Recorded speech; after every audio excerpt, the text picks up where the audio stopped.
So my friend Dunk's SR20VET was asking if I had any pictures of my front mount setup.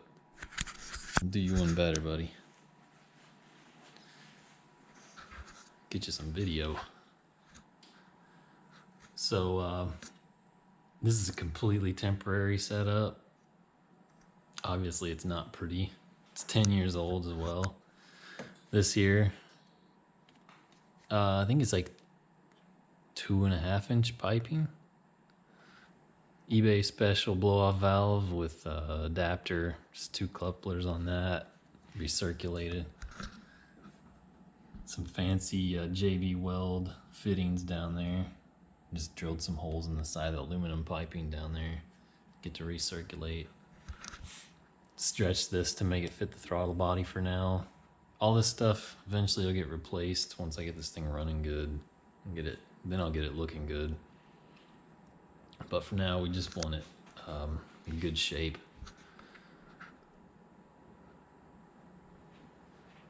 So I come down to where the battery's at. Relocated the battery to the trunk. I got that cable that runs through the car. And just hooked it up to the stock location, threw it to the side.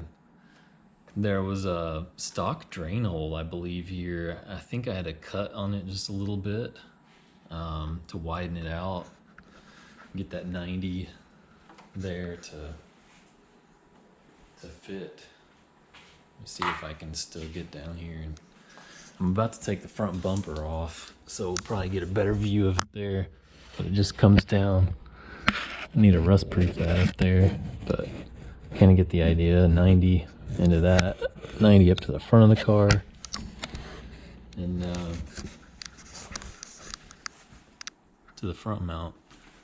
And I'll have to get the size of that for you. I don't know if your chassis is going to be similar to this, but I just got lucky with this one.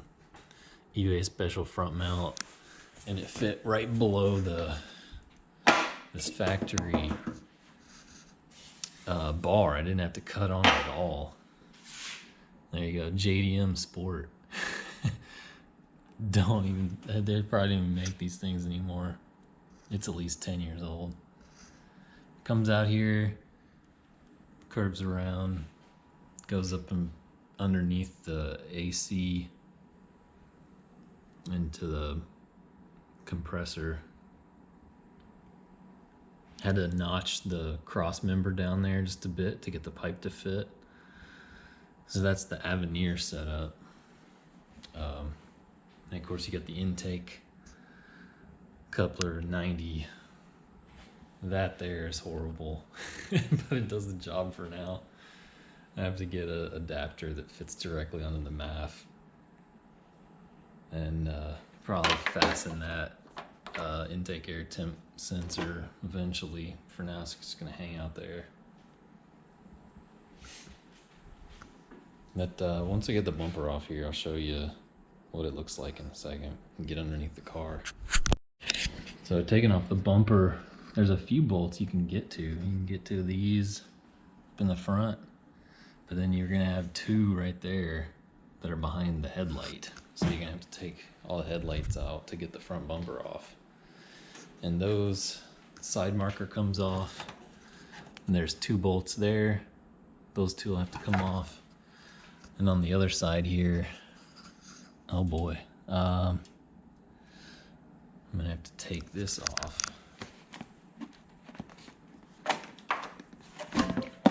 Throw it to the side.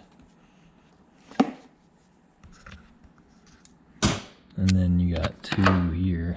It's gonna be the one with this here, the nut with this rod sticking out. There's one there, and there's one up here that I don't know if you can see. Get those 2 nuts, 2 bolts out, and the headlight will just pull straight out, and it'll look like that. Just make sure you don't pull your cables out.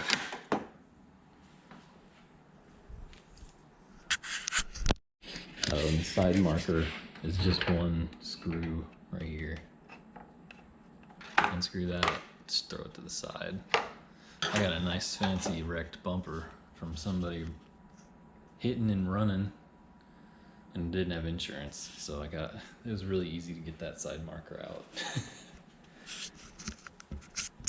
Show you another little bonus with my front bumper. Just got some dryer hose and installed it in there to ram some air up behind the intercooler to kind of compensate for the loss of flow. I'm still running AC and a bigger Koyo, so just ram some more air up in these corners into that, there and there. Seemed to help out at speed a little bit. Here's another helpful tip. Make sure you check your connectors. Check that out. It's nice and melted. That'll start a fire, I'm sure. I have to go try to find one of those from the junkyard or something. Hopefully they made these in 200SX or some kind of other Sentra model. Just snip that off and weld a new connector, or just place a new connector on there. We'll see. Let me know if you got one. We got a closer look up under the cold side, going back up into the engine bay, and definitely hacked up some support down here for the battery, it looks like, back in the day. So you might have to do that on your chassis. Got a little bit of a rattle there. Probably gonna cut a hole in that aluminum eventually. But by then I'll have new piping, so I don't have to worry about it that long. Stick another zip tie down there to kind of pull this down. That way if it does shake, it'll be kind of suspended. Got zip tie there, there, looped around the top of the intercooler, kind of pulling it away from the firewall there. Probably should just lop those off, cut them short. Zip tie there, and it's stays there pretty good. Really no rattles, except you can hear that one up there.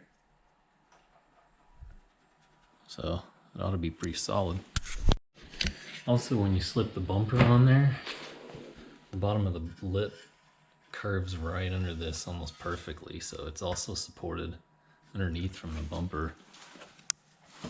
I had to cut some of this to get it to fit in there. And then the bottom lip, it just sits right on that.